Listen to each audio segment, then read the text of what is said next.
जी, बिस्मिल्लाहिर्रहमानिर्रहीम। अस्सलामु अलैकुम टू ऑल ऑफ़ यू। हम कुछ देर बाद फॉर्मली कमेंस करेंगे आफ्टर मगरिब प्रेयर, बिकॉज़ अब मगरिब का वक़्त हो चुका है। तो मगरिब की नमाज के बाद हम इंशाअल्लाह कंटिन्यू करते हैं। बाय दैट टाइम कुछ अभी लिमिटेड सा नंबर है जिन्होंने क्लास को ज्वाइन किया है। I hope by that time sufficient number of students will join the class. So we are having a break for prayer. मगरिब प्रेयर के लिए कुछ टाइम के लिए हम ब्रेक कर रहे हैं।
जी बिस्मिल्लाहिर्रहमानिर्रहीम। कमिंग बैक, आज के दिन की बात स्टार्ट करेंगे, बट बिफोर दैट जो हमने कल डिस्कस किया एब्जॉर्प्शन और वेरिएबल कॉस्टिंग के हवाले से, उसमें नंबर वन, अगर कॉन्सेप्चुअली किसी को कोई इशू है तो वो अपना सवाल पूछ सकते हैं बाय रेजिंग हैंड। और सेकेंडली, अगर थ्योरी पढ़ी है या उसमें कुछ प्रैक्टिस क्वेश्चन भी थे अगर वो किए हैं, मैंने कल एक एग्जांपल आपके सामने की थी। आपकी आसानी के लिए मज़ीद एक आध क्वेश्चन मैं यहाँ पे सॉल्व भी कर दूंगा फ्रॉम बुक। लेकिन अगर आपने कुछ पढ़ा है, कुछ प्रैक्टिस की है and you have some issues, आप डिस्कस करना चाहते हैं तो आप कर सकते हैं by raising your hand. Saeed Faisalabad से उन्होंने सिर्फ अस्सलाम वालेकुम कहा है, तो वालेकुम अस्सलाम जनाब। जी आसिफ, आपने हैंड रेज किया भाई, you may raise your question, आप सवाल पूछ सकते हैं। आसिफ अली। जी अस्सलाम वालेकुम सर। जी वालेकुम अस्सलाम। सर क्वेश्चन था कि वेरिएबल कॉस्टिंग को मार्जिनल कॉस्टिंग ही कहते हैं। ही मार्जिनल भी कहते हैं, मार्जिनल कॉस्ट वेरिएबल कॉस्ट को ही कहते हैं टेक्निकली, इसीलिए इसे मार्जिनल कॉस्टिंग भी कहते हैं, इसे वेरिएबल कॉस्टिंग भी कहते हैं, इसे डायरेक्ट कॉस्टिंग भी कहा जाता है। ठीक है। और जो एब्जॉर्प्शन कॉस्टिंग है उसे एब्जॉर्प्शन कॉस्टिंग भी कहते हैं, फुल कॉस्टिंग भी कहते हैं। फुल कॉस्ट से मुराद आप समझ रहे कि उसमें सारी प्रोडक्शन कॉस्ट आ रही है, फिक्स फैक्ट्री ओवरहेड भी और वेरिएबल फैक्ट्री ओवरहेड, इसीलिए उसे फुल कॉस्टिंग भी कहते हैं और इसे वेरिएबल कॉस्टिंग भी कहते हैं। जी डायरेक्ट कॉस्टिंग कहते हैं मार्जिनल कॉस्टिंग या वेरिएबल कॉस्टिंग को, तो इसी तरह जो एब्जॉर्प्शन कॉस्टिंग है उसे इनडायरेक्ट कॉस्टिंग भी कहा डायरेक्ट जाता कॉस्टिंग कहते हैं। है। मुख्तलिफ। अच्छा सर, हाँ एक क्वेश्चन और था मेरा, कल टाइम नहीं मिला था। जी किसी प्लीज़। स्टूडेंट ने ना क्वेश्चन किया था कि उन्होंने कोई एग्जाम दिया था, तो उसमें उसने पूछा था कि वेरिएबल कॉस्टिंग में कितनी तरह की कॉस्ट होती है। तो अच्छा जी। जो हम डायरेक्ट मटेरियल, डायरेक्ट लेबर और वेरिएबल एफओएच है, इन तीनों को हम टाइप कहेंगे फिर? जी प्राइमरली अगर मेरे से पूछे तो वो सवाल इस तरह से पूछना ही गलत है, मतलब ये कोई अच्छा। सवाल नहीं है कि जी जी। कितनी तरह की कॉस्ट होती है। कॉस्ट प्राइमरली नेचर वाइज तो दो तरह की है, मैन्युफैक्चरिंग है या नॉन मैन्युफैक्चरिंग है। ये और बिल्कुल अगर यही है। आप बिहेवियर वाइज बात करेंगे तो या वो वेरिएबल कॉस्ट है या फिक्स कॉस्ट है, तो ये क्वेश्चन को थोड़ा सा इलॉजिकल सा है कि कितनी तरह की कॉस्ट होती है। वो जी जो मैंने स्लाइड कल आपसे शेयर की है, जितनी डिस्कशन मैंने की, मैंने उसकी लाइट में इसका आंसर दे दिया। जैसे मैं भी बार बार बोल रहा था कि जो एब्जॉर्प्शन कॉस्टिंग है उसकी पर यूनिट कॉस्ट, पर प्रोडक्ट कॉस्ट, अगर तो आपसे पूछा गया हो कि पर प्रोडक्ट कॉस्ट में या प्रोडक्ट कॉस्ट में कितनी किस्म की कॉस्ट शामिल होती है, तो उसका जवाब तो तीन चार हो सकता है। लेकिन अगर जनरली ये सवाल था कि वेरिएबल कॉस्टिंग में कितनी तरह की कॉस्ट होती है, इस सवाल का जवाब बस जो अवेलेबल चॉइसेस हैं उनके अंदर से फिर बेस्ट यही था, 3 या 4। लेकिन वैसे ये कोई सवाल अच्छा सवाल नहीं है। Right sir, thank you. जी आसिफ साहब, कोई और सवाल आपके जहन में तो नहीं है? जी सर, बस मेरा कल इसमें पहला दिन था, तो अच्छा मैं जी। सुन रहा था, जस्ट मैं वे देख रहा था कि वे ऑफ लेक्चरिंग क्या है, तो फिर इस वजह से मैंने कल पूछा नहीं था। मैंने कहा चले मैं कल अटेंड करूंगा, तो फिर thank you ji sir. No problem. तो जो कल ओके। डिस्कशन हुई उसकी तो आपको समझ आ रही है या नहीं जी आ रही? बिल्कुल। जी जी वेरी बिल्कुल, मैं नाइस, ग्रेट बिल्कुल जी। समझ गया था। फरीहा ने क्वेश्चन टाइप करके पूछा है ऐसा, है कांट सी योर स्क्रीन, तो मैंने अभी स्क्रीन शेयर नहीं की, नथिंग हैज़ बिन शेयर्ड। मैं पहले आपसे सवाल ले रहा हूँ, if there is any question आप उस क्वेश्चन को पूछ सकते हैं। आसिफ अली साहब, आप अपना हैंड रेज हुआ है और माइक नहीं सर, ओपन है, मैं दोनों जी जी, दोनों ही मैंने बंद मैंने कर नोट कर दिया, ये वो पहले से ही था। माइक भी काइंडली बंद कर लीजिएगा ताकि अगर कोई और बात करना चाहे तो वो कर ले। जी जी एनी अदर क्वेश्चन? कोई सवाल नहीं लग रहा, माशाल्लाह सबको समझ आ गई है या सबको ही समझ नहीं आई, दोनों में से एक बात है। एनीवेज,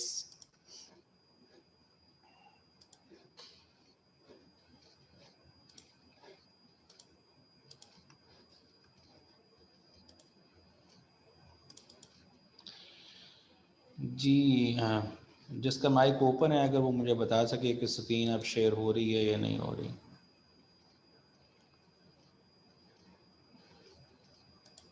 जी रुतबा, मैं आपके सवाल का जवाब देता हूँ। रिकन्सिलिएशन कैसे करेंगे उसका जवाब मैं दे रहा हूँ अभी, क्योंकि आज उसी चीज़ को हमने डिस्कस करना है। जी साद, आपको आपने रिस्पॉन्ड किया, thank you very much. Okay ji, fine. ये कल एक प्रैक्टिस क्वेश्चन मैं भी आपके सामने, आप किताब अगर पहले वो बुक शेयर कर देता हूँ, वहाँ से एक क्वेश्चन करते हैं, पिक करते हैं जिसमें जो रिकन्सिलिएशन वाली बात है वो भी आ जाए और रेस्ट जो हम आज डिस्कस करना चाहते हैं उसकी भी बेस बना के फिर हम इंशाल्लाह उसको कवर करते हैं इस चीज़ के अंदर।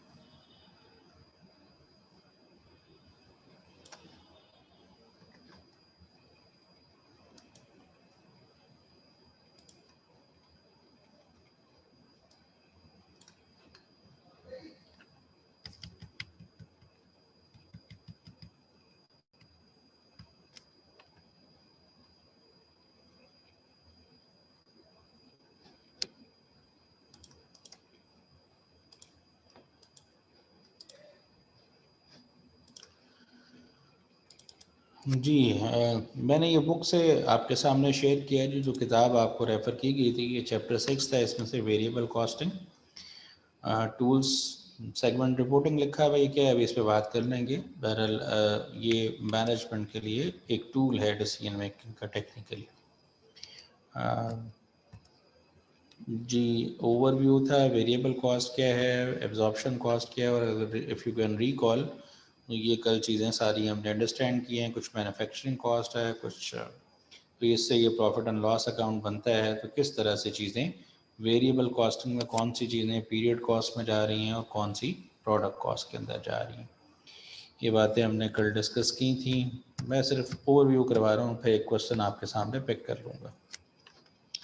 ये वाली चीज़, ये टेबल जो है, ये मैंने कल आपके सामने शेयर किया था और आई वाज ये बात जो मैंने कल कंक्लूड की थी कि अगर प्रोडक्शन बराबर है सेल्स के तो there will be no change in profits. दोनों सिस्टम्स के तहत प्रॉफिट सेम होगा। बट अगर यूनिट्स प्रोड्यूस ज़्यादा हैं, यूनिट सोल्ड से, यानी प्रोडक्शन ज़्यादा होगी, सेल कम होगी, तो इसका मतलब क्या होगा कि हमारे पास एंडिंग इन्वेंट्री में यूनिट्स मौजूद हैं। ये टाइटल जो लिखा हुआ है इन्वेंट्री इंक्रीज, इसका मतलब ये है कि पहले 0 यूनिट्स इन्वेंट्री में थी, यानी ओपनिंग नहीं थी और क्लोजिंग इन्वेंट्री थी, तो इसका मतलब इन्वेंट्री इंक्रीज करके ये। तो इसकी लाइट में वी कैन से कि अगर इन्वेंट्री इंक्रीज कर गई है, यानी इन्वेंट्री एग्जिस्ट करती है, तो दोनों सिस्टम्स का प्रॉफिट सेम नहीं होगा, बल्कि दोनों सिस्टम के प्रॉफिट में फ़र्क होगा। और कल हमने फर्दर ये भी एलाबोरेट किया कि जो प्रॉफिट है वो एब्जॉर्प्शन कॉस्टिंग का ज़्यादा होगा एज़ कम्पेयर टू मार्जिनल या वेरिएबल कॉस्टिंग। और सेकेंडली हमने बात की अगर प्रोडक्शन, थर्डली प्रोडक्शन कम है और सेल ज़्यादा है, तो ये तभी पॉसिबल है जब हमारे पास ओपनिंग इन्वेंट्री में कुछ यूनिट्स मौजूद हैं। तो इन्वेंट्री एग्जिस्ट करती है तो प्रॉफिट सेम नहीं होगा, बट ओपनिंग इन्वेंट्री का प्रॉफिट से इन्वर्स रिलेशनशिप है, तो इसीलिए एब्जॉर्प्शन कॉस्टिंग की इनकम या प्रॉफिट जो है वो कम होगा एज़ कम्पेयर टू जो वेरिएबल कॉस्टिंग है। ये कल सारी बात हुई और इसी की लाइट में आपको कुछ पढ़ने को और प्रैक्टिस भी करने को कहा मैंने। आई डोंट नो कि आपने किया या नहीं किया, बट एनी वेज यहाँ से एक आध क्वेश्चन पिक कर लेते हैं और उसको एलेबोरेट कर देता हूँ। सेकेंडली उसके साथ जो बात है रिकन्सिलिएशन वाली, उस चीज़ को भी हम यहाँ पे आगे लेके चल जाते हैं।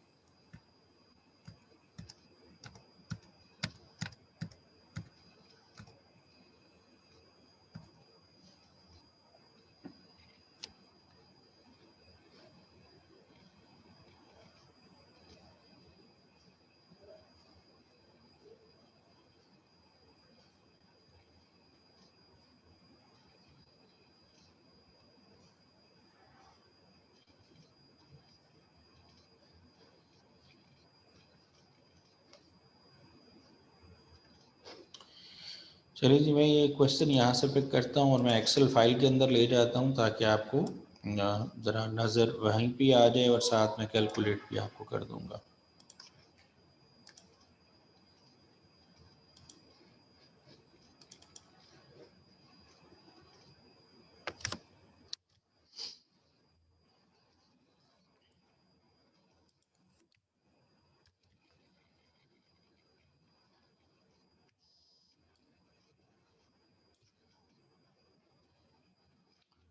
जी किसी ने रेज़ किए हैंड, तो आप पूछ सकते हैं। जी जेंटलमैन हाफिज़ ताहिर बिलाल, आप सवाल पूछ सकते हैं।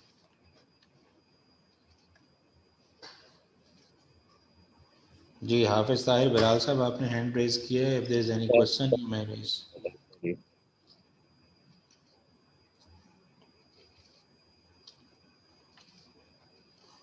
जी हाफिज़ ताहिर बिलाल साहब, कोई सवाल है आपका?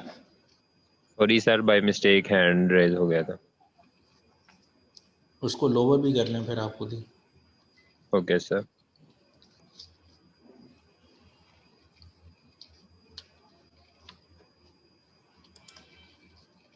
जी शाही साहब, आप सवाल पूछ लें।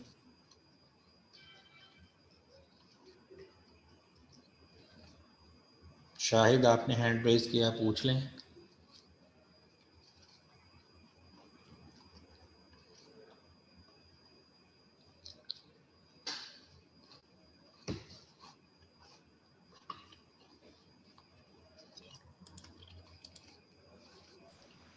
Okay ji, fine.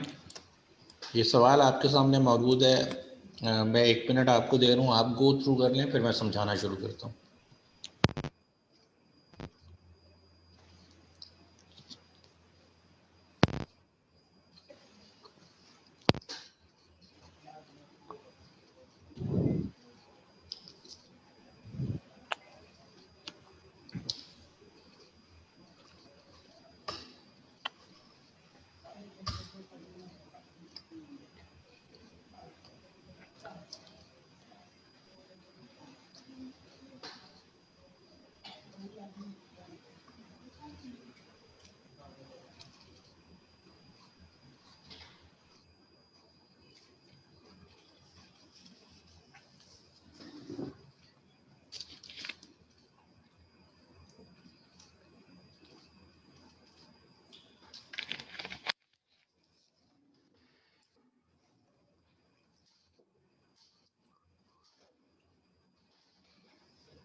जी, तो ये क्वेश्चन है जी, company manufactures and sells a single product, the following cost were incurred during the company's first year of operations. अब अगर आप समझ पाएँ, if it is first year of operations, तो फॉर श्योर हमारे पास ओपनिंग इन्वेंट्री एग्जिस्ट नहीं कर रही होगी। बट एनीवेज मज़ीद आगे देख लेते हैं। वेरिएबल कॉस्ट पर यूनिट बताइए, direct material, direct labour, variable manufacturing overhead and variable selling and administrative overhead. Fine जी। ज़रा मैं यहाँ पे ले आता हूँ आपके सामने, जो हमने कल पीरियड और प्रोडक्ट कॉस्ट के हवाले से यहाँ पे लिखा था, उसके साथ रिलेट कर लेते हैं। अभी ये टोटल वगैरह को मैं साइड पे कर देता हूँ, मैं यहाँ पे वैल्यू साथ ही आपके लिख लेता हूँ ताकि आपको आसानी हो जाए। Direct material cost per unit हमें बताएगी SX,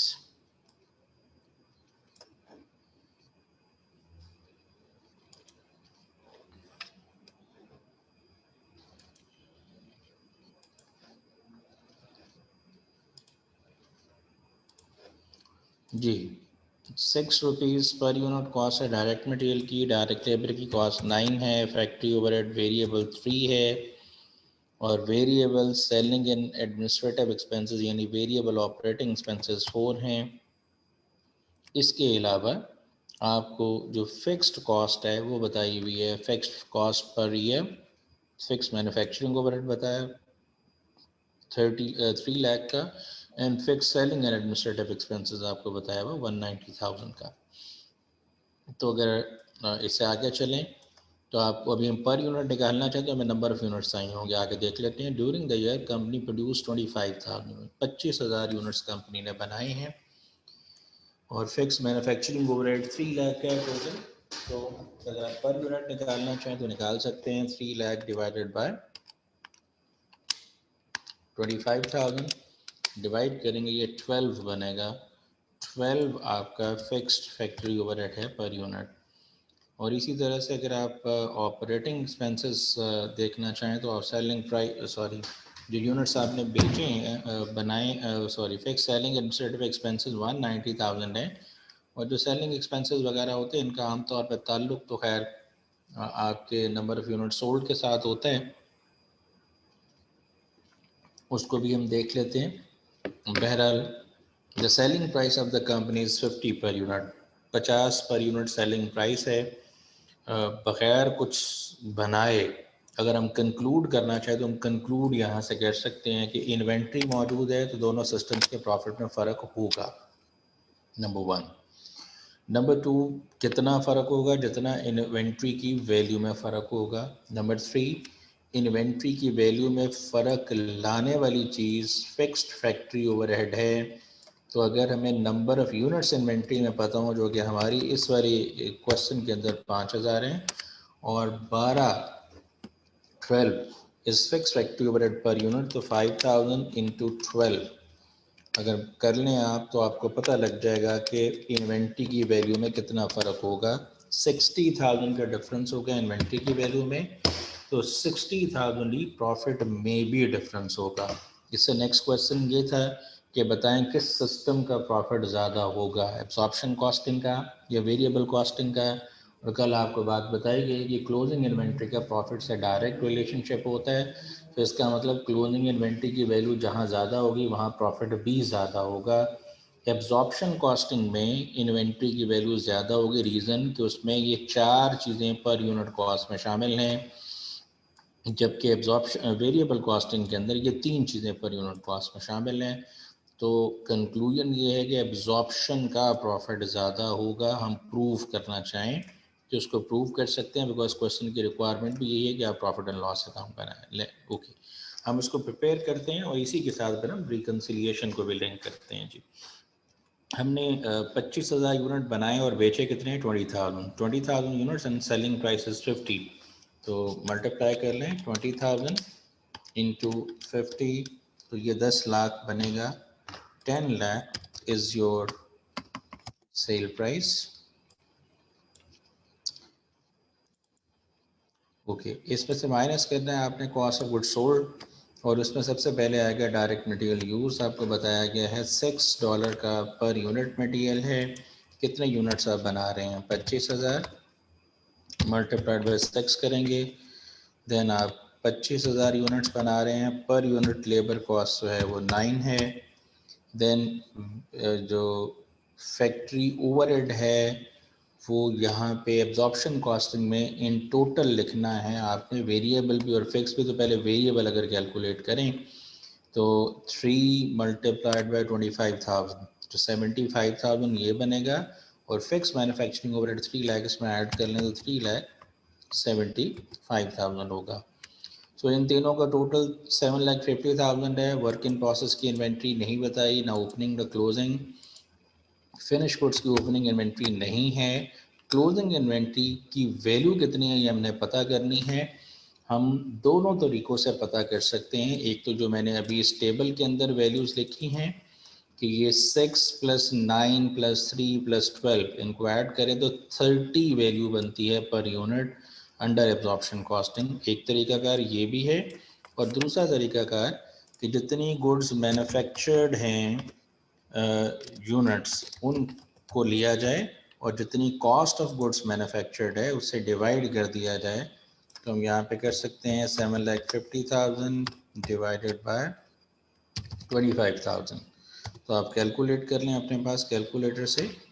तो 750,000 डिवाइडेड बाय 25,000 ये 30 बनेगा, और ये वही 30 है जो हमने वैसे भी निकाला, यानी 6 + 9 + 3, और इसके अलावा fix factory overhead per unit हमने निकाला 12 रुपये, $12, इसको ऐड किया तो ये 30 बनता है। सो इन्वेंट्री में यूनिट्स 5,000 हैं। तो अगर इन्वेंट्री में यूनिट्स 5,000 हैं, 5,000 ज़रब 30 30 से मल्टीप्लाई करेंगे तो 1,50,000 आपकी इन्वेंट्री की वैल्यू बनेगी। आप मल्टीप्लाई करके भी चेक कर सकते हैं। सॉरी, ये ओपनिंग में मैंने लिख दिया है, इनफैक्ट ये क्लोजिंग इन्वेंट्री है। जी, हमारे पास क्लोजिंग इन्वेंट्री में जो यूनिट्स हैं वो 5,000 है, और 5,000 यूनिट्स को मल्टीप्लाई किया जाएगा 30 से, तो 150,000 माइनस करेंगे। सेल आपकी 1 मिलियन की है, 6 lakh is your cost of goods sold, minus करेंगे gross profit is 4 lakh. Operating expenses में सेलिंग एडमिनिस्ट्रेटिव एक्सपेंसेस होते हैं, वेरिएबल वाले भी और फिक्स भी। तो variable selling expenses 4 and fix selling administrative expenses 190,000 है। जो variable selling expenses per unit है, इनका नंबर ऑफ यूनिट प्रोड्यूस से नहीं, नंबर ऑफ यूनिट सोल्ड से कंसर्न है। तो 4 इंटू 20,000 करेंगे आप, तो ये 80,000 and 190,000 is your fixed selling administrative expenses. तो जो टोटल है वो 2,70,000 बनते हैं आपके। इनका माइनस करने से जो रिजल्ट है वो ऑपरेटिंग प्रॉफिट 1,30,000 का है। सो अगर यहाँ पे रुक के कहा जाए कि बताएं वेरिएबल कॉस्टिंग का प्रॉफिट कितना होगा, मैं वन बाय वन फिर ज़रा स्टेप रिकॉल करवा दूँ। इन्वेंट्री है तो प्रॉफिट में फ़र्क है, जितना फ़र्क इन्वेंट्री में होगा उतना ही फ़र्क प्रॉफिट में होगा। तो इन्वेंट्री की वैल्यू में फ़र्क कितना है वो हम कैलकुलेट शॉर्टकट के ज़रिए कर चुके हैं। $12 पर यूनिट फ़र्क आएगा। 5,000 यूनिट्स है तो 60,000 से इन्वेंट्री की वैल्यू में फ़र्क आएगा और इतना ही फ़र्क प्रॉफिट में भी आएगा।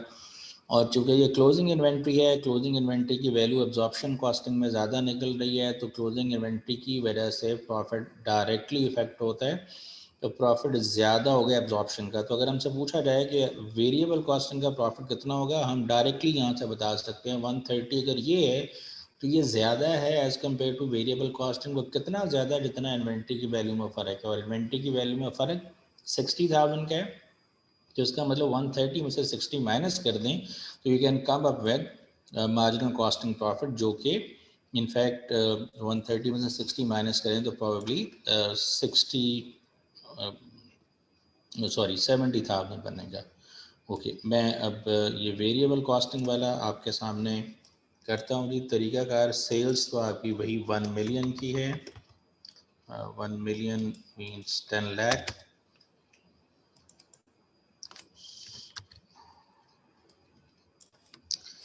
जी, डायरेक्ट मटेरियल यूज्ड, अगेन आप यहाँ से वैल्यू स्पेक कर सकते हैं, यहाँ से भी, अदरवाइज़ यहाँ पे दोबारा सॉल्व कर सकते हैं। 25,000 यूनिट्स 25,000 यूनिट्स आपने प्रोड्यूस किए हैं, 6 से मल्टीप्लाई कर लें, then 25,000 units multiplied by 9 is your variable cost, then 25,000 units multiplied by 3, ये variable manufacturing cost, manufacturing overhead सिर्फ लिए है।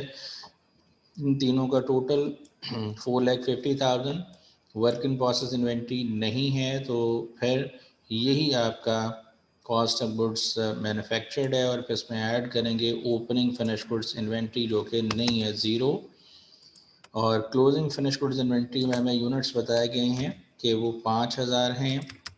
हम उसकी वैल्यू निकाल सकते हैं, और वैल्यू निकालने का तरीकाकार अगेन वही है जो अभी हमने एब्जॉर्प्शन में देखा कि क्लोजिंग इन्वेंट्री की वैल्यू कैसे निकाली जाएगी। कॉस्ट ऑफ गुड्स मैन्युफैक्चर्ड, जो कि हमारे इस वाले क्वेश्चन के अंदर जी ये यूनिट्स तो हमारे मैन्युफैक्चर में हैं, दैट इज़ 25,000 जी। तो जो कॉस्ट ऑफ गुड्स मैन्युफैक्चर्ड है वो इनफैक्ट आपकी 4,50,000 है, डिवाइडेड बाय 25,000, 25,000 आप डिवाइड कर लें कैलकुलेटर पे, you can come up with the answer 450,000 divided by 25,000, तो वो 18 बनेगा। ये 18 हम पहले भी बता चुके हैं कि 18 कैसे बनेगा। ये ऐसे भी किया जा सकता है और ऐसे इस तरीके से भी किया जा सकता है कि वेरिएबल कॉस्टिंग के मुताबिक प्रोडक्ट कॉस्ट में सिर्फ ये 3 चीज़ें शामिल हैं, और 6, 9 और 3 इन तीनों का टोटल 18 ही बनता है। एनीवेज, अगर 18 पर यूनिट कॉस्ट है तो यहाँ पे इन्वेंट्री की वैल्यू हम लिखते हैं। इन्वेंट्री निकलेगी 5,000 यूनिट्स मल्टीप्लाइड बाई 18, तो ये 90,000 बनी। अब आप गौर कर लें, फिनिश गुड्स की इन्वेंट्री वहाँ पे 150, यहाँ पे 90, दोनों के दरमियान फ़र्क 60 का है, और प्रॉफिट में भी फ़र्क 60,000 का ही निकलेगा। वेरिएबल ऑपरेटिंग एक्सपेंसेस यहाँ पे अगर मेंशन करना चाहते हैं तो अभी हमने देखा वेरिएबल सेलिंग एडमिनिस्ट्रेटिव एक्सपेंसेस 4 हैं, और इसको हमने नंबर ऑफ यूनिट सोल्ड से अगर मल्टीप्लाई करते हैं तो ये 80,000 बनेंगे। ठीक है जी, ये सेल्स में से माइनस करने से ये कंट्रीब्यूशन मार्जिन निकला, और फिक्स एक्सपेंसेस माइनस करेंगे तो फिक्स एक्सपेंसेस हैं 3 लाख और 1,90,000, यानी 4,90,000। अगर आप ये माइनस कर लेते हैं तो दोनों सिस्टम के प्रॉफिट सेम नहीं है, और प्रॉफिट में फ़र्क कितना है 60,000 का, जितना फ़र्क इन्वेंट्री के अंदर है उतना फ़र्क ही प्रॉफिट के अंदर है, और ये फ़र्क लाने वाली चीज़ 12 रुपये या $12 पर यूनिट है। इसको डायरेक्टली अगर हम fix number of units in inventory से मल्टीप्लाई कर लें तो भी हम इस रिज़ल्ट पे पहुंच सकते हैं। तो अब मैं ज़रा आपके सामने रिक्वायरमेंट रख देता हूँ। जी रिक्वायरमेंट थी, assume that companies using absorption costing compute the unit product cost, वो आपने निकाली, एक में 30 निकली है और एब्जॉर्प्शन में प्रिपेयर इनकम स्टेटमेंट वो आपने बना ली। Assume the company's using variable costing compute unit product cost, okay 18 निकली है, and prepare the income statement for the year, तो ये आपने इनकम स्टेटमेंट प्रिपेयर कर ली। सो क्वेश्चन जो रेज किया गया था, मैं अब यहीं से इस क्वेश्चन के अंदर 2-3 चीज़ें चेंज करूँगा, फिर आगे लेकर चलूँगा। जैसे मैंने अभी बताया कि मेरे पास फर्स्ट कर लें ये वाला प्रॉफिट एंड लॉस अवेलेबल है और ये क्वेश्चन की इंफॉर्मेशन अवेलेबल है। आई हैव बीन डायरेक्टेड कि आपने वेरिएबल कॉस्टिंग का प्रॉफिट एंड लॉस अकाउंट नहीं बनाना, and without preparing profit and loss account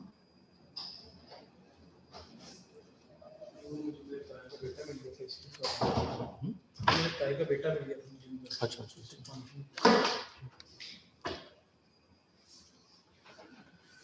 so अगर दोनों तरीकों को देखा जाए तो जो बात हम कह रहे हैं वो ये है कि अगर ये वाला प्रॉफिट एंड लॉस अकाउंट हमें बता दिया जाए या सिर्फ प्रॉफिट बता दिया जाए कि एब्जॉर्प्शन कॉस्टिंग के मुताबिक प्रॉफिट 1,30,000,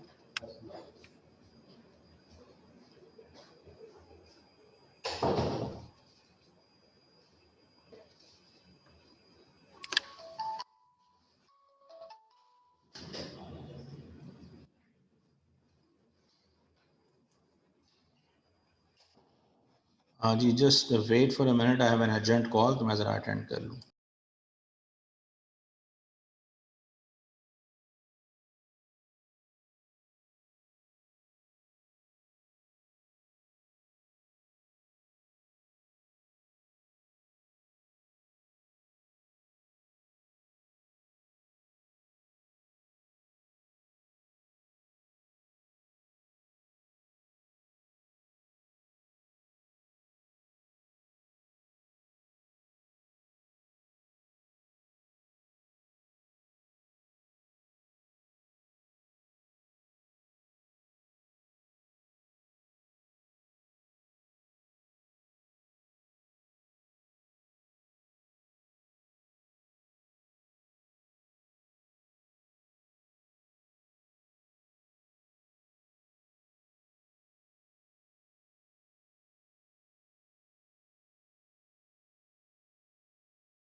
ये सॉरी ये स्क्रीन आपकी पॉज हो गई थी और कुछ आवाज़ शायद इशू आ रहा है। अभी किसी ने अगर हैंड रेज किया हुआ तो मैं उसको पहले देख लूँ। ओके, सच हैंड रेज नहीं है जी, फाइन। ओके,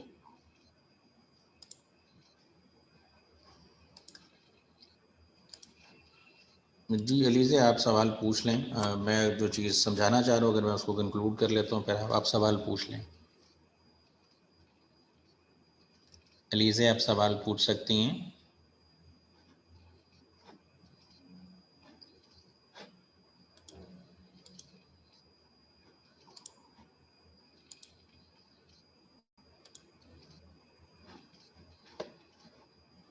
जी एलिज़े आपने ऐसे ही हैंड रेज किया है, सवाल पूछना है आप पूछ लें। ओके, एनीवेज से बस फिर ऐसे ही करते हैं आप लोग। एनीवेज कमिंग बैक, तो मैं ये बता रहा था जी कि अगर हमारे पास ये एब्जॉर्प्शन कॉस्टिंग का प्रॉफिट एंड लॉस या इसका रिजल्ट अवेलेबल है and we are given with this information only and we have been asked not to prepare proper profit and loss account according to variable costing and just tell us that how much would be variable costing profit, तो हम वो reconcile करके उस तक पहुंच सकते हैं। वो रिकंसाइल कैसे कर सकते हैं वो मैं अभी आपके सामने लिख रहा हूँ। आई थिंक आपको कुछ समझ आएगा जी इस हवाले से।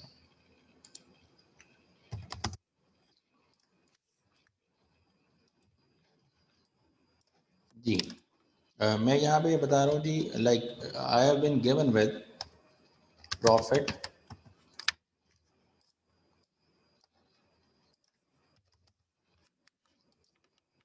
Profit under absorption costing is given to मी।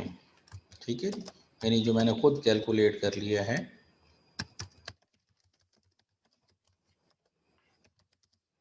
वो मुझे पता है, मैंने कैलकुलेट कर लिया है इस क्वेश्चन के अंदर, वो 1,30,000 निकला है। सो 1,30,000 वो मेरा प्रॉफिट है under absorption costing and I want to calculate the profit under marginal costing. कितना प्रॉफिट होगा, मुझे ये सिर्फ डेटा दिया गया है, एब्जॉर्प्शन का प्रॉफिट बता दिया गया है, तो मैं यहाँ से उस प्रॉफिट तक पहुँच सकता हूँ कि इन्वेंट्री मौजूद है या नहीं है। यस देयर इज़ इन्वेंट्री, तो जितना फ़र्क इन्वेंट्री की वैल्यू में होगा उतना फ़र्क ही प्रॉफिट में होगा। सो 5,000 यूनिट्स की इन्वेंट्री है, 25,000 यूनिट्स बनाए, 20,000 सेल किए और per unit fix factory overhead हमने जो कैलकुलेट किया था वो ये 3 लाख फिक्स फैक्ट्री ओवरहेड है। इसको हमने डिवाइड कर दिया था, जितने यूनिट्स हमने बनाए हैं वो 25,000 हैं, तो पर यूनिट हमारा जो फिक्स फैक्ट्री ओवरहेड निकला वो 12 का $12 का। तो जो एब्जॉर्प्शन कॉस्टिंग के अंडर हमारे पास प्रॉफिट है वो फ़र्क है एब्जॉर्प्शन मार्जिनल कॉस्टिंग से, और फ़र्क किस वजह से है, इन्वेंट्री की वैल्यू की वजह से, और इन्वेंट्री की वैल्यू में जो फ़र्क आ रहा है वो $12 पर यूनिट है। नंबर ऑफ यूनिट्स जो इन्वेंट्री में वो 5,000 है, मल्टीप्लाई करेंगे तो 60,000 इन्वेंट्री की वैल्यू में फ़र्क है। तो इन्वेंट्री अगर क्लोजिंग है तो हमने ये देखा कि एब्जॉर्प्शन क्लोजिंग इन्वेंट्री का प्रॉफिट से डायरेक्ट रिलेशनशिप है। इन्वेंट्री की वैल्यू एब्जॉर्प्शन कॉस्टिंग में ही ज़्यादा निकलती है बिकॉज उसमें पर यूनिट कॉस्ट ज़्यादा है। क्लोजिंग इन्वेंट्री की वैल्यू ज़्यादा होने की वजह से एब्जॉर्प्शन का प्रॉफिट ज़्यादा होगा और मार्जिनल कॉस्टिंग का प्रॉफिट कम होगा। सो अगर हम पहुंचना चाहते हैं मार्जिनल कॉस्टिंग के प्रॉफिट तक, तो हम इसमें जो एडजस्टमेंट है of the cost of closing inventory अगर कर दें तो हमें मार्जिनल कॉस्टिंग का यानी जो वेरिएबल कॉस्टिंग है उसका प्रॉफिट मिल सकता है। Adjustment of the cost of closing inventory, या दूसरे लफ्ज़ों में आप कह सकते हैं adjustment of difference of cost in closing inventory. तो कितना डिफरेंस है आपके पास इन्वेंट्री की वैल्यू में, वो हमें पता है 5,000 यूनिट्स हैं, मल्टीप्लाइड बाय 12 पर यूनिट का फ़र्क है तो 60,000। एब्जॉर्प्शन कॉस्टिंग से आप मार्जिनल कॉस्टिंग के प्रॉफिट तक पहुंच सकते हैं, वेरिएबल कॉस्टिंग के प्रॉफिट तक पहुंच सकते हैं by making an adjustment of inventory value difference in your absorption costing profit 1,30,000।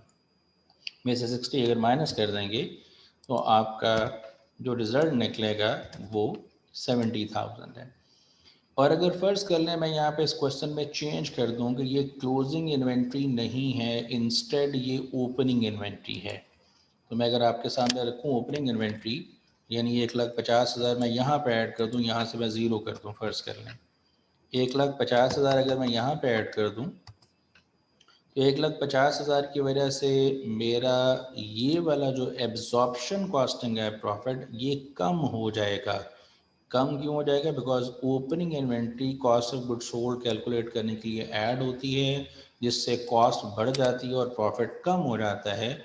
तो अगर मेरे पास ये ओपनिंग इन्वेंट्री है और एब्जॉर्प्शन कॉस्टिंग का प्रॉफिट है, तो what I have to do, अगर है तो, मेरे पास अभी है नहीं लेकिन मैं कह रहा हूँ अगर है तो मुझे एडजस्टमेंट करनी पड़ेगी कॉस्ट की, वो ओपनिंग इन्वेंट्री की भी करूँगा, लेकिन ओपनिंग इन्वेंट्री की जो कॉस्ट की एडजस्टमेंट है उसकी वजह से मेरा एब्जॉर्प्शन का प्रॉफिट कम आया हुआ है and I want to reach to the variable costing profit, तो मुझे वो जो डिफरेंस है वो इसमें ऐड करना पड़ेगा जितना भी वो बनता है। चलिए मैं वैल्यूज़, अगर ये 60,000 है, मैं इसमें अगर ये ऐड करूँगा तो मैं उस प्रॉफिट तक पहुँच सकता हूँ।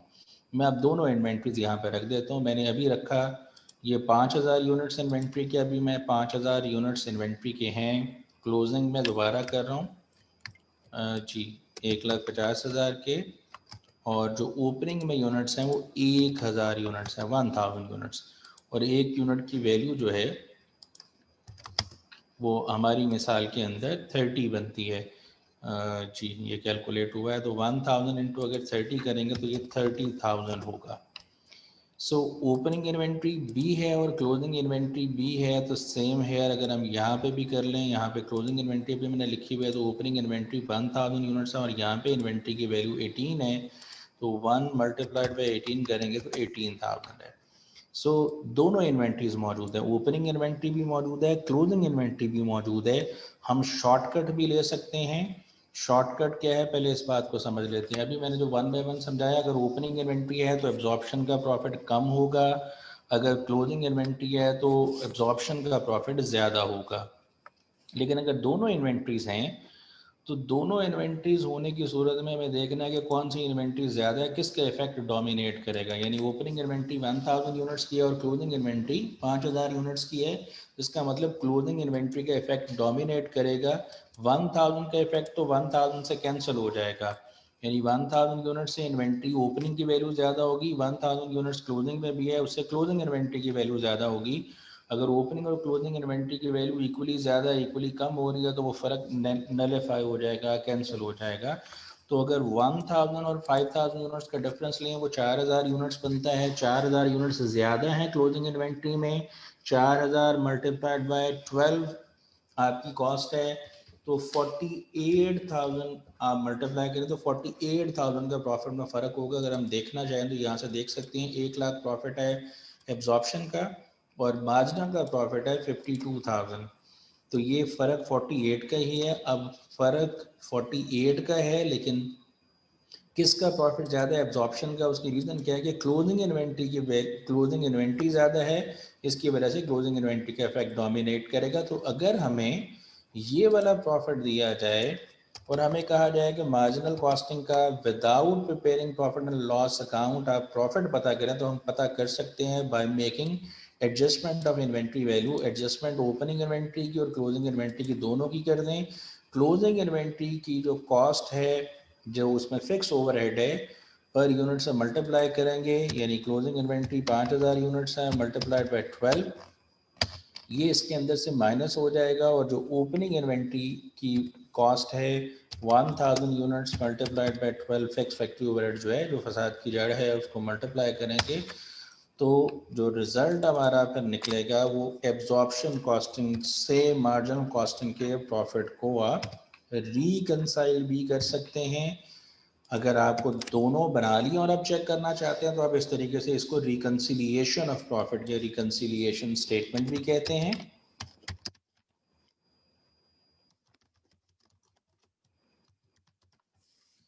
जी इसको रिकंसिलिएशन स्टेटमेंट भी कहते हैं। आप रिकंसाइल कर रहे हैं दोनों प्रॉफिट्स को एब्जॉर्प्शन के प्रॉफिट को मार्जिनल के साथ, अगर एब्जॉर्प्शन का प्रॉफिट मौजूद है तो ये क्लोजिंग इन्वेंट्री की जो एडजस्टमेंट है वो माइनस करें और ओपनिंग की ऐड कर दें, और वाइस वर्सा अगर आपके पास opening closing inventory variable costing का प्रॉफिट मौजूद है, you need to calculate absorption costing profit या रिकंसाइल करना चाहते हैं, तो आप ये जो ऐड हुई है और जो लेस हुई है ये एडजस्टमेंट रिवर्स ऑर्डर में कर लें तो you can come up with the profit of absorption costing.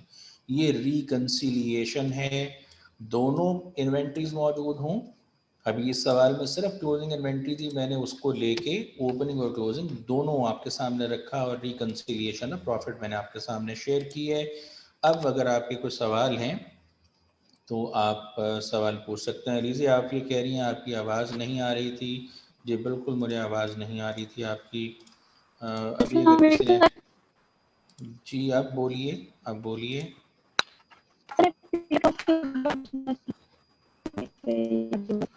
अभी भी आपकी आवाज़ अच्छा बहुत कट के आ रही है। शाहिद आपने फिर हैंड रेज किया हुआ है, आप बता दें आपका सवाल है। सर आवाज आ रही है सर मेरी आपको? जी शायद आपकी आवाज़ आ रही है। रीज़ी आप टाइप करके क्वेश्चन पूछ लें क्योंकि आपकी आवाज़ समझ नहीं आ रही। जी शायद साहब बोलें। सर मेरा एक क्वेश्चन था, आपने कल बताया था कि जो वेरिएबल कॉस्टिंग है ना वो इंटरनल यूज के लिए होती है, जो एब्जॉर्प्शन कॉस्ट होती है ना वो एक्सटर्नल यूज के लिए होती है। जी एक्सटर्नल रिपोर्टिंग पर्पसेस के लिए जी जो जी सर। पब्लिकली इंफॉर्मेशन हमने प्रिपेयर करनी होती है उसके लिए फाइनेंशियल अकाउंटिंग यूज़ की जाती है और फाइनेंशियल अकाउंटिंग में एब्जॉर्प्शन कॉस्टिंग मेथड को ही यूज़ किया जाता है। वेयर एज जब आप इंटरनल रिपोर्टिंग के लिए चीज़ें कैलकुलेट कर रहे होते हैं फॉर मेकिंग डिसीजंस, कुछ एक्स्ट्रा इंफॉर्मेशन रिक्वायर्ड होती है, उस सूरत हाल में आप ये वेरिएबल कॉस्टिंग का मेथड यूज़ कर रहे हैं। इसको अभी हमने डिसीजन मेकिंग से लिंक करना है। अभी तो हम सिर्फ टेम्पलेट समझ रहे हैं, ये समझ आ गया, इसके बाद हम इसको डिसीजन मेकिंग से लिंक करेंगे। अब आप कंटिन्यू करें सवाल अपना। सर मैं ये कहना चाहता हूँ कि हम जो इंटरनल में यूज वो तो एब्जॉर्प्शन कॉस्टिंग भी तो कर सकते हैं ना सर, अगर जी जो कर वेरिएबल। सकते हैं जेंटलमैन, मार नहीं रही वो हमें, हम कर जी जी सकते सर। हैं, लेकिन अगर उससे हमारा मकसद पूरा नहीं होगा तो हम मकसद पूरा नहीं हो रहा तो एडिशनल इंफॉर्मेशन भी जनरेट कर सकते हैं। चलिए आप जी मेरे सर। साथ रहिएगा। आप कहीं प्रैक्टिकली काम करते हैं कहीं पे या नहीं करते? सर अभी रिसेंटली मैंने लीव किया, रिजाइन किया जॉब से, तो अभी चलें फिलहाल कभी फ्री हूँ सर। चलें ये बताइए कभी कोई आपने एनुअल रिपोर्ट नामी चीज़ देखी है या नहीं? इस तरह की नहीं देखी सर। नहीं इस तरह की नहीं जेंटलमैन, मैं पूछ रहा हूँ किसी भी कंपनी की एनुअल रिपोर्ट देखी है आपने या नहीं देखी? नहीं देखी सर, वो नहीं देखी सर कभी। ओह आप तो बड़े जालिम आदमी हैं। बहरहाल अगर आप वो देखेंगे तो आपको समझ आएगा कि देखिए ज़रूरत ईजाद की वालदा मोहतरमा है, अगर आपने सुना हो तो। ये सुना है? जी सर बिल्कुल सुना अच्छा है। जी, अगर आपने ये सुना है तो ये ज़हन में रखें कि अगर एक चीज़ से हमारी ज़रूरत पूरी नहीं होगी तो हम उससे अगली चीज़ को डेवलप करेंगे। ठीक, जी सर ये बिल्कुल सर। नहीं है कि एब्जॉर्प्शन कॉस्टिंग गलत है।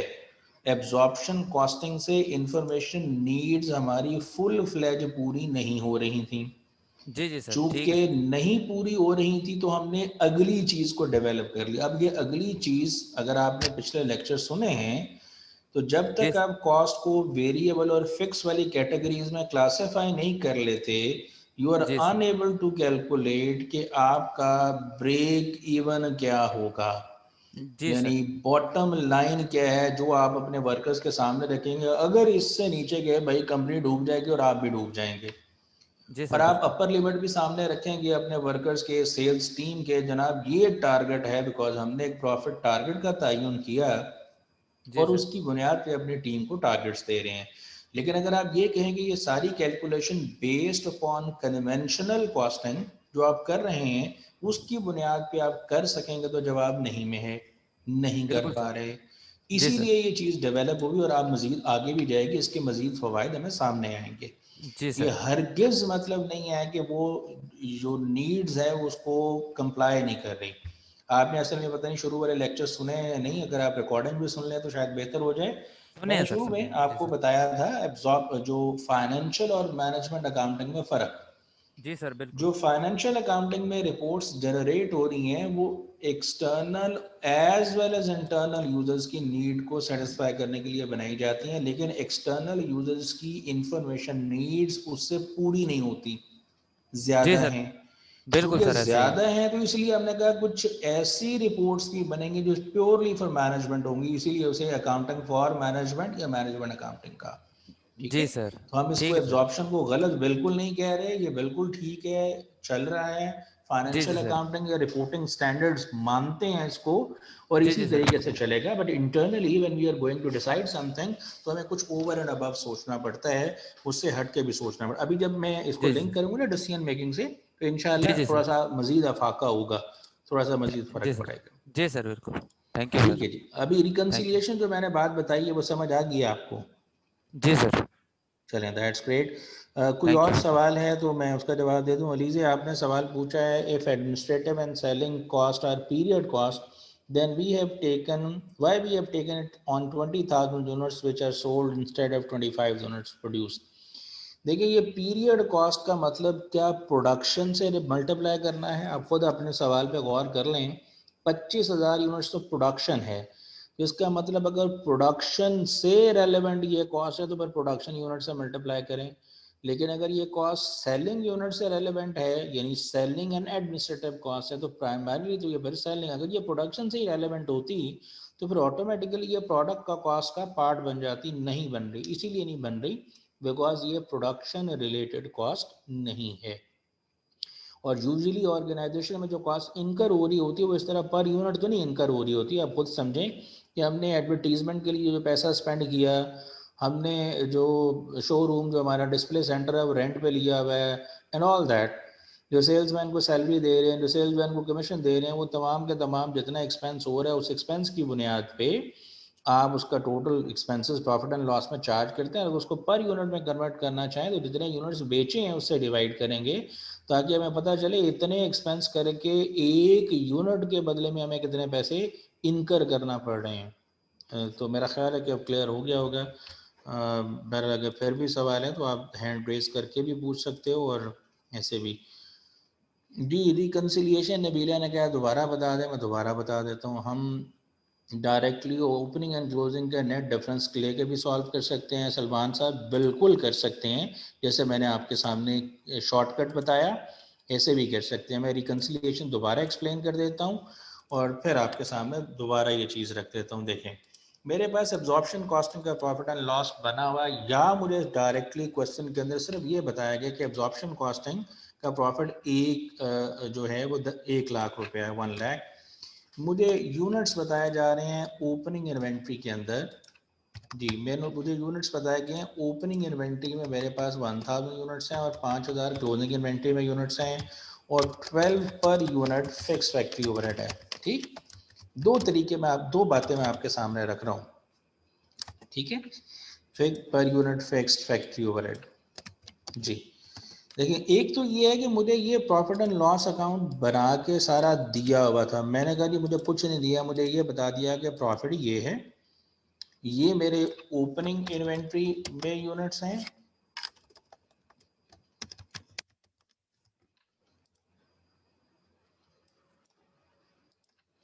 जी ये मेरे ओपनिंग इन्वेंट्री में यूनिट्स हैं और ये क्लोजिंग इन्वेंट्री में यूनिट्स हैं। फाइन जी, तो ये ओपनिंग इन्वेंट्री में यूनिट्स हैं और ये क्लोजिंग इन्वेंट्री में यूनिट्स हैं। आई हैव बीन आस्क्ड, मुझे ये कहा गया है कि बताएं इस इंफॉर्मेशन से what will be the profit under variable costing. Fine, अब आपने पहले लॉजिक समझनी है। मैं अभी फ़िलहाल अज्यूम करता हूँ कि मेरे पास ये ओपनिंग इन्वेंट्री नहीं है। अब आप ज़रा समझिएगा कि क्लोजिंग इन्वेंट्री है सिर्फ। क्लोजिंग इन्वेंट्री में जितने यूनिट्स हैं उसको अगर 12 से मल्टीप्लाई करें तो 60,000 60,000 बनता है। इसका मतलब 60,000 ही प्रॉफिट में फ़र्क होगा। और किस सिस्टम का प्रॉफिट ज़्यादा होगा ये समझाने के लिए मैंने बार बार बोला, और फिर समझ लें कि जो क्लोजिंग इन्वेंट्री होती है वो cost of goods sold calculate जब करते हैं वो माइनस होती है। ये closing finish goods inventory minus होती है। अब आप लॉजिकली समझें, जब ज़्यादा वैल्यू कॉस्ट में से माइनस की जाएगी तो कॉस्ट ऑफ गुड्स सोल्ड कम निकलेगी।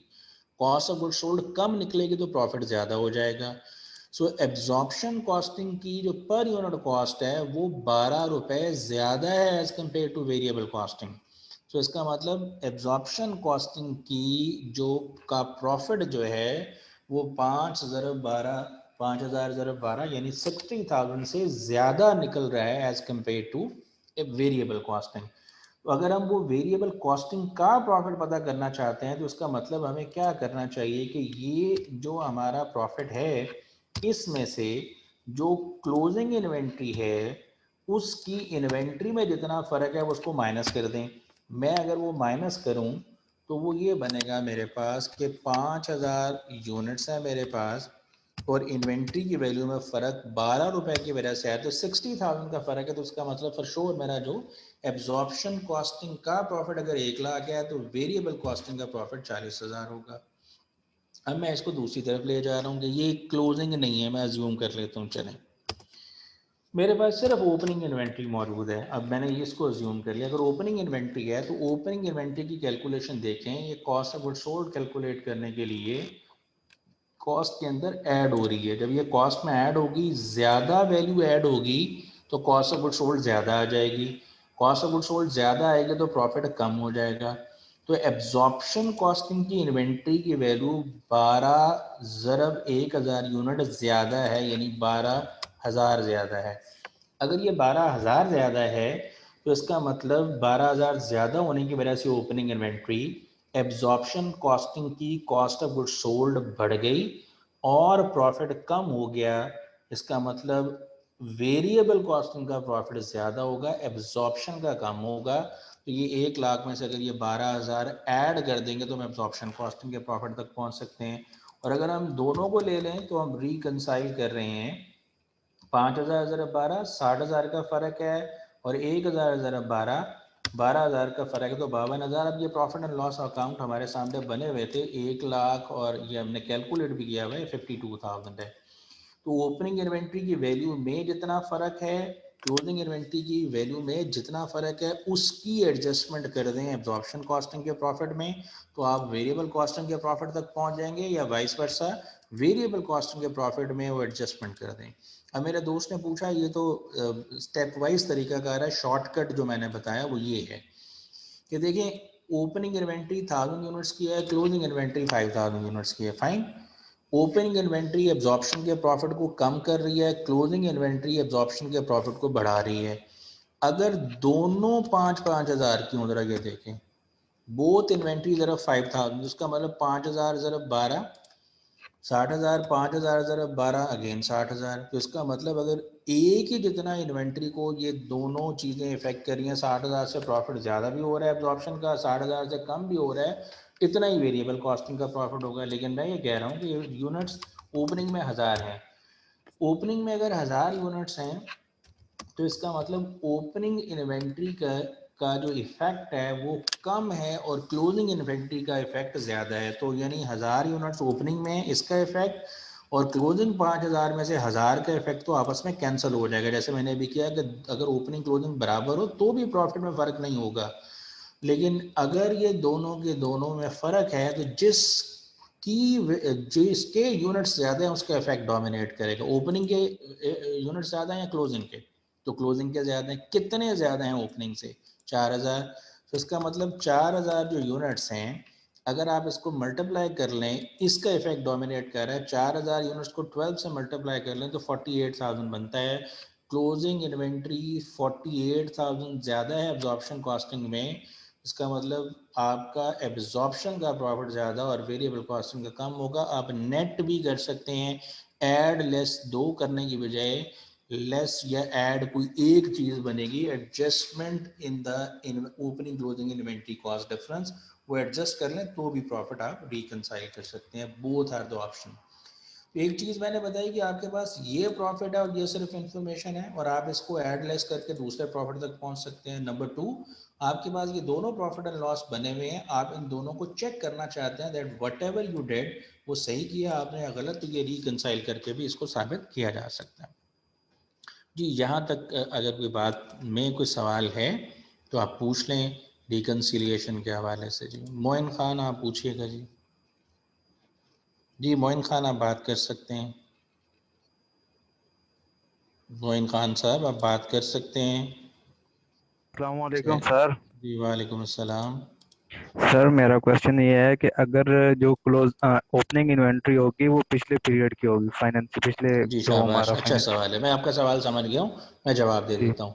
इसकी ठीक। एजम्पशन हमारी यही है कि हमारी इन्फ्लेशन प्रिवेल नहीं कर रही, इस वजह से जितनी पर यूनिट कॉस्ट पिछले पीरियड में थी उतनी ही इस पीरियड में है, ये एजम्पशन है। ठीक है, ठीक है सर, थैंक यू, यही पूछना था। अगर ये एजम्पशन ना लें तो फिर आपकी बात दुरुस्त है, जो कि क्लोजिंग इन्वेंट्री जो ओपनिंग इन्वेंट्री है वो लास्ट ईयर के पीरियड की थी, उस वक्त हो सकता है कि पर यूनिट कॉस्ट कुछ और हो, डिफरेंट लेकिन हो, हम यस ये सर। हम अज्यूम कर रहे हैं कि वो सेम है, ये एजम्पशन है इस तरह से। ठीक है जी, थैंक यू सर। जी वेलकम। और जनाब राजा सद्दाम साहब, जी राजा सद्दाम, वालेकुम अस्सलाम।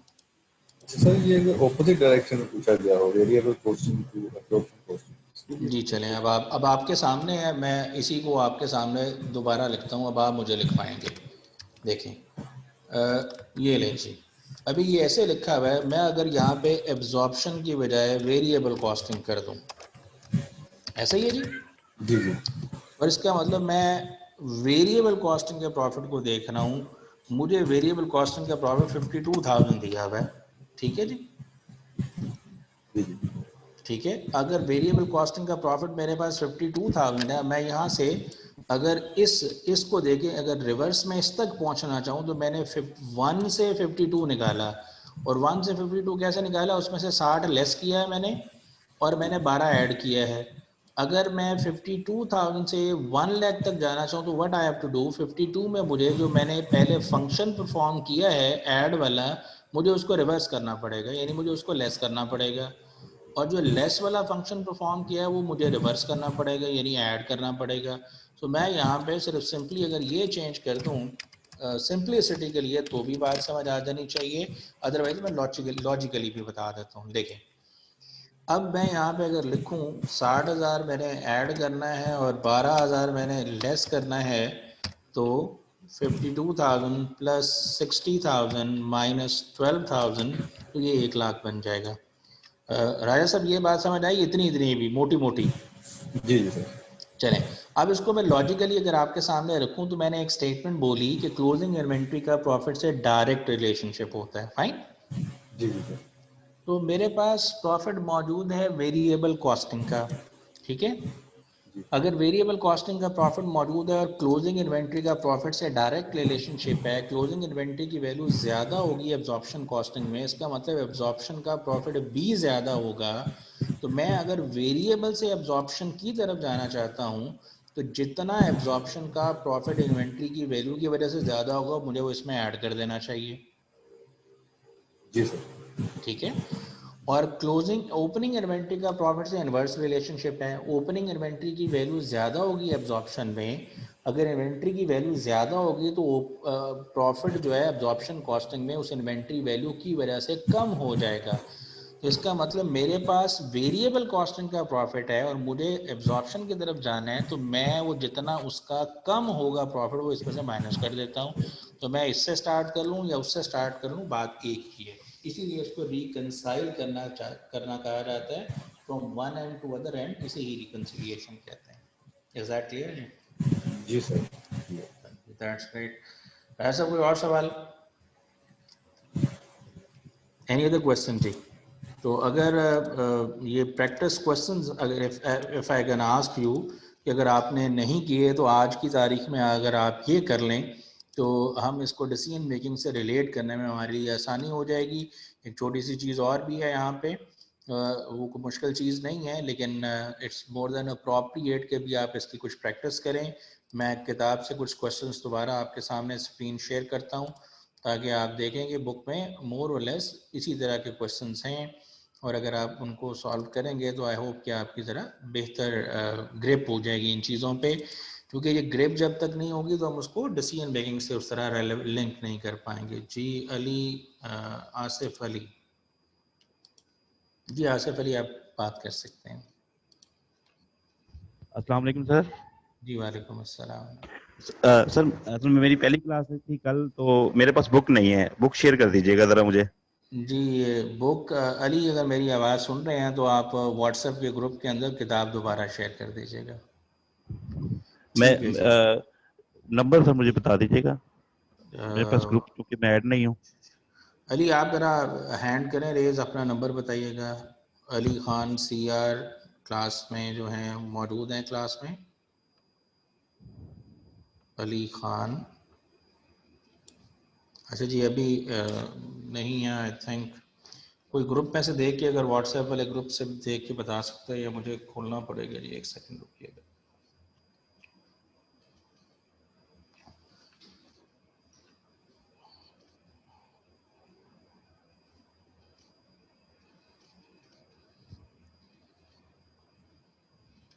जी आप नंबर नोट कर लीजिएगा 0322 0322 423 423 2921।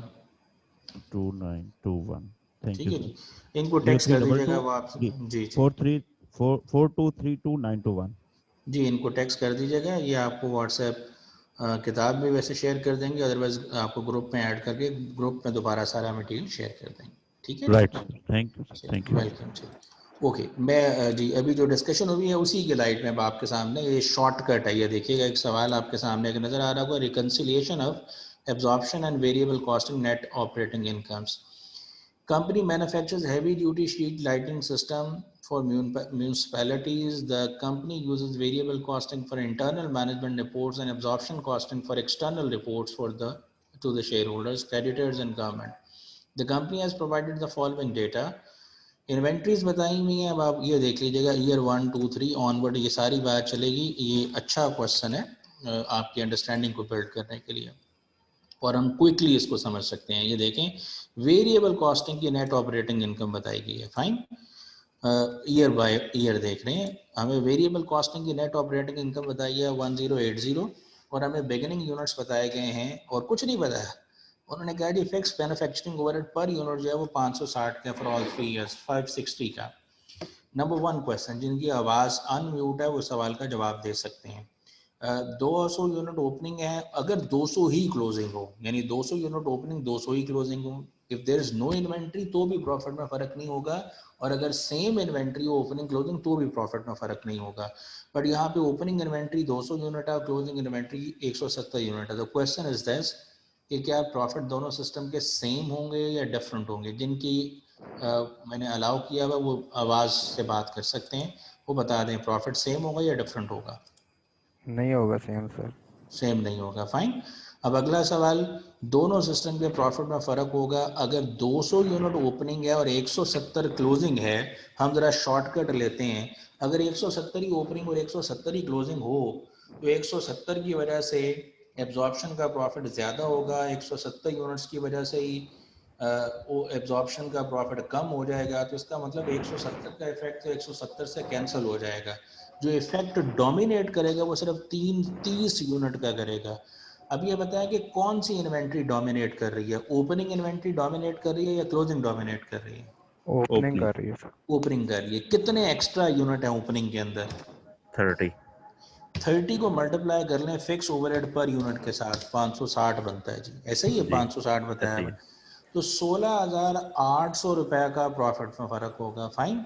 अब अगली जी बात, आपसे पूछा गया कि बताएं एब्जॉर्प्शन का प्रॉफिट कितना होगा। अब आपने ये देखना है, अगर एंडिंग का इफेक्ट डोमिनेट कर रहा हो तो एब्जॉर्प्शन का प्रॉफिट ज़्यादा होगा, लेकिन अगर ओपनिंग का इफेक्ट डोमिनेट कर रहा हो तो इसका मतलब एब्जॉर्प्शन का प्रॉफिट कम होगा।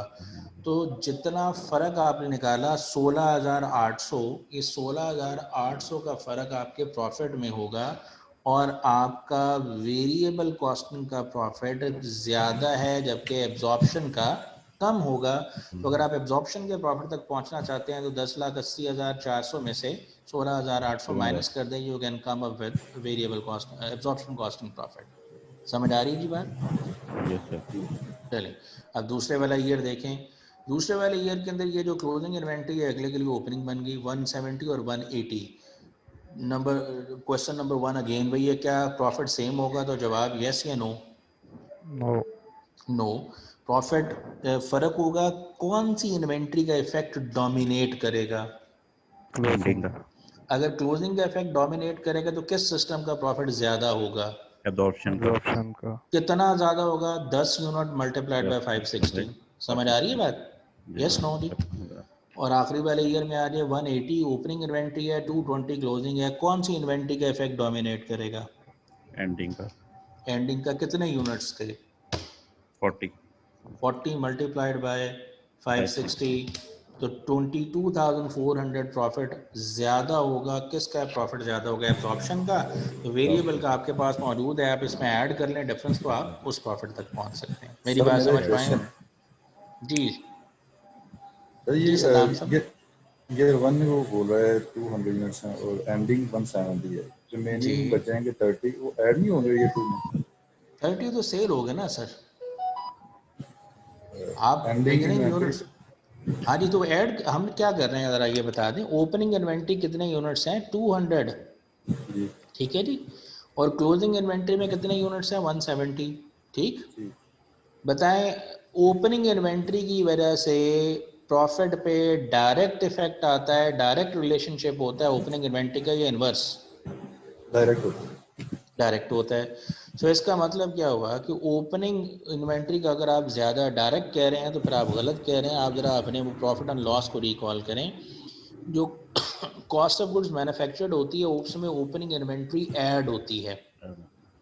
अगर आप उसमें ओपनिंग इन्वेंट्री ऐड करेंगे और ज़्यादा वैल्यू ऐड करेंगे तो कॉस्ट ज़्यादा निकलेगी। कॉस्ट ज़्यादा निकलेगी तो प्रॉफिट तो कम हो जाएगा। ओपनिंग इन्वेंट्री का प्रॉफिट से इन्वर्स रिलेशन होता है, और क्लोजिंग का direct. Closing cost of goods sold calculate करने के लिए माइनस हो रही होती है, तो ज़्यादा वैल्यू माइनस होगी तो कॉस्ट कम हो जाएगी, कॉस्ट कम होगी तो प्रॉफिट ज़्यादा हो जाएगा। तो अब 200 यूनिट और 170 यूनिट में से 30 यूनिट ओपनिंग के हैं जो कि डोमिनेट कर रहे हैं। अगर 30 यूनिट ओपनिंग के डोमिनेट कर रहे हैं तो इसका मतलब ओपनिंग का प्रॉफिट से इनवर्स रिलेशनशिप है, तो एब्जॉर्प्शन का प्रॉफिट कम होगा।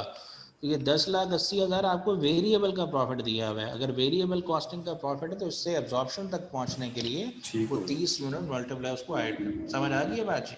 जी। चलो दैट्स ग्रेट जी। तो मैंने ये सिर्फ आपको समझाने के लिए बताया कि इतनी कोई मुश्किल चीज़ें नहीं हैं। अगर आप इसको प्रैक्टिस करेंगे तो आपके खुद प्रैक्टिस करने से कॉन्सेप्ट बिल्ड हो जाएंगे। हम इसको मज़ीद इंशाल्लाह डिसीजन मेकिंग से कल लिंक करेंगे, और जो सेगमेंट रिपोर्टिंग वाली इसमें बात आई हुई उसको भी इंशाल्लाह कल डिस्कस करेंगे। अभी के लिए इतना ही। मैं बस सवाल जो दो लोग करना चाह रहे हैं वो ले लेता हूँ। अब्बास फजा, आप सवाल कर लें। जी अब्बास, आप सवाल कर सकते हैं।